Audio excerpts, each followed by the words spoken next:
Arknights Endfield. I know, surprise. So yeah, pretty hyped for this game. I like to keep myself pretty in the dark about this kind of stuff, so didn't watch any gameplay trailers, didn't watch any gameplay of the betas and whatnot. But I did know a couple things, like it was a Genshin clone with a weapon banner, so my thoughts were, I'll try it out, it's Arknights, but probably wasn't going to stick around with it. Let's just get my emotions out of the way first. Rate up. Not true. In fact, I would say the opposite. I lost a 50-50 on the Gilberta banner twice, and the only reason I even got her was because I hit hard pity. That only makes me mildly upset, but enough about that.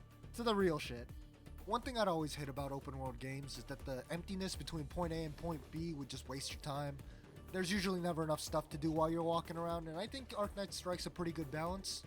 As a personal thing, I don't like collectibles, never found them fun to interact with or collect. And I think Arknights has its own fair share of those, but they also have Oraline, tech points, and chests which actually have like a tangible effect on your gameplay, so it is what it is. Now, there's only really one truly egregious gripe I have with the game, and that's the tutorials. The goddamn tutorials. There are so many times where you're just forced out of what you want to do and just made to do the click along with this tutorial to do the most basic thing they've already explained or something you already have been doing. It is crazy.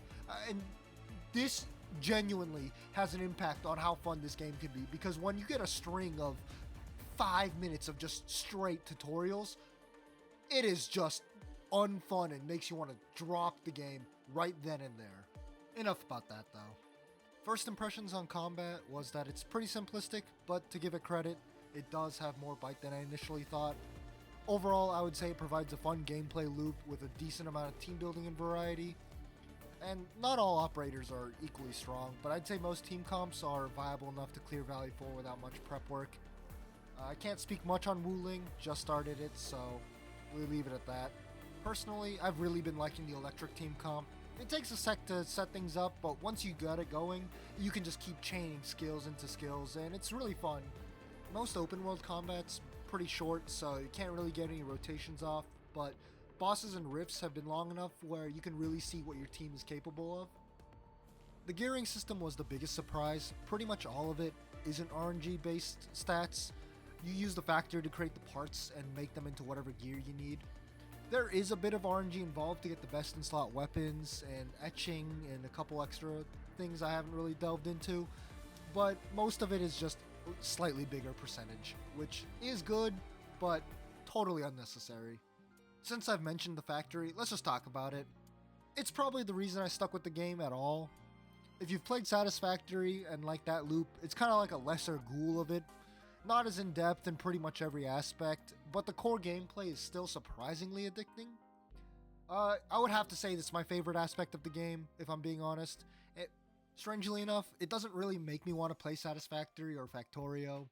I don't know, something about it just doesn't really jive with me, and I think this is the nice bite-sized version of it. Getting a little sidetracked here, I think a super weird game mode they included is the base tower defense mode. It's alright, but it feels super tacked on. To be fair, I haven't finished unlocking all the towers or the combat tech tree, so there could be stuff I'm missing, but it just feels pretty half-baked. It is loosely connected back to the factory as it increases stock bills, but that's beside the point. Moving on to the story, I'll be honest. Not skipping the story has been pretty tough.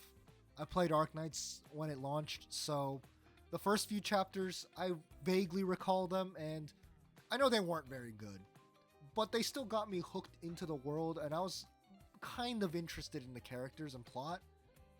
Endfield has like a weird tedium that makes everything just feel like it drags and drags, and they just keep explaining the same stuff multiple times, like a Netflix show. It's not very good, is what I'll just leave it at. Wu Ling has been better in that aspect, as it flows better and the content of the story seems more interesting, and the characters, I like them a lot more. So We'll see where it goes, and I'm having my fingers crossed.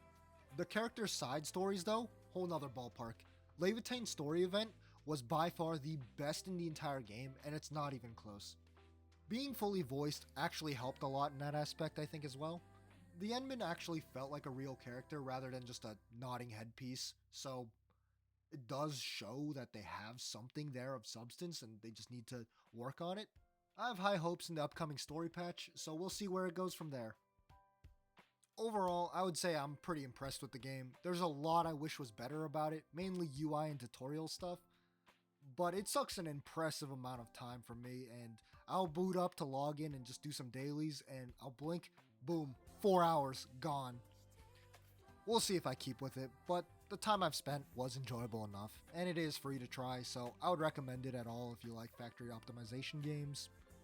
It is a gacha game, so do be warned.